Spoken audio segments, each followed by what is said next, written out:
अब जमात इस्लामी में माशाल्लाह वो दूसरी जमातों पे हम पे खास तौर पे उनका नजरा गिरता था कि जी वो इंतशार है पार्टी में, इंटरनल बड़े मामला खराब है।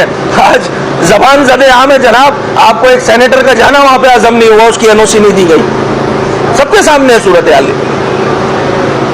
क्यों? क्योंकि जो माशाल्लाह अमीर साहब हैं, उनके वो जो बड़े हैं, उनके जो जमात इस्लामी पाकिस्तान के अमीर हैं, उनकी मैं ख़त्म हो जाएगी जनाब।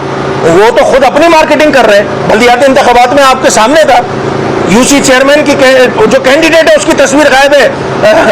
हमारे जो इनके अमीर साहब है, क्या नाम है उनका, हाफिज नईम साहब, उनकी तस्वीरें लगी हुई थी। वो तो खुद साख्ता मेयर पहले ही बन गए थे। इनका खुद का जो चेयरमैन था वो उसकी तस्वीर कहीं नहीं नजर आई। पूरे कराची में इन्होंने अरबों रुपए वो जो चंदे और ज़कात के पैसों से बैनर लगाए थे उसमें भर दिए थे।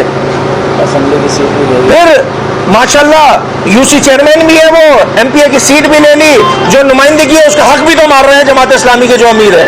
उनसे कोई सवाल तो करे, उनसे कोई सवाल तो करे। अच्छा, अगर गलत है असेंबली है तो फिर आपका मेंबर यहाँ बैठा हुआ क्या कर रहा है भाई? इस असेंबली में बैठा हुआ क्या कर रहा है?